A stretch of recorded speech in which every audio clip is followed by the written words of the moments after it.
আসসালামু আলাইকুম রহমতুল্লাহি ওবরাকাতু। আজকের ক্লাসে আরবি 29টি হরফের একাধিক রূপ আমরা শিখব।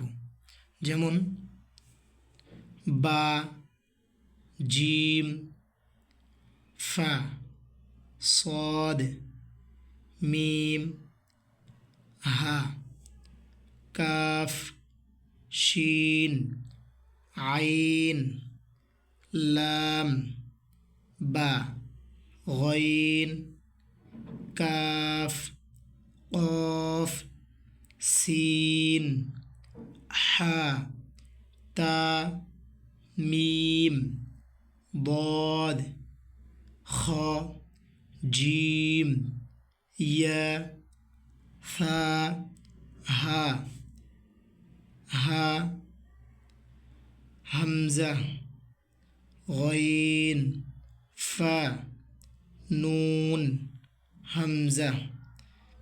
এখানে আমরা যে হরফগুলো পড়লাম এই হরফগুলো আমাদের অবশ্যই চিনে রাখতে হবে, কেননা কোরআনে কারিমে হুবহু এইভাবেই শব্দ গঠিত হয়ে থাকে।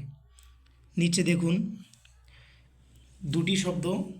দুটি হরফ দ্বারা শব্দ কীভাবে গঠিত হয় সেটা আমরা শিখব।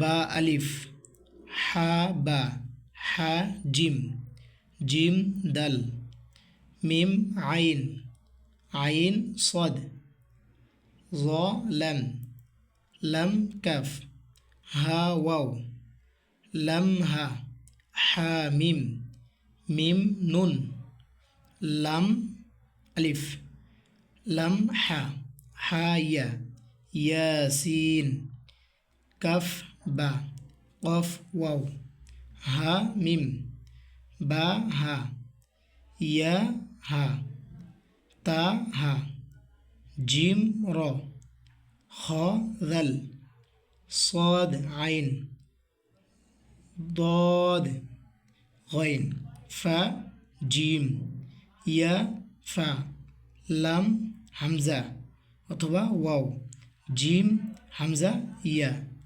এই যে হরফগুলো আমরা শিখলাম এগুলো অবশ্যই চিনে রাখতে হবে। এগুলো যদি আমরা চিনতে পারি তাহলে অবশ্যই কোরআনে কারিমে আমরা শব্দ গঠন করতে পারবো, বা আমরা লিখতে পারবো, বা আমরা বুঝতে পারবো শব্দগুলো কোন হরফ দ্বারা গঠিত হয়েছে। তো আজকের ক্লাসে সকলকে আমার সালাম এবং মুবারকবাদ। আসসালামু আলাইকুম ওয়া রাহমাতুল্লাহ।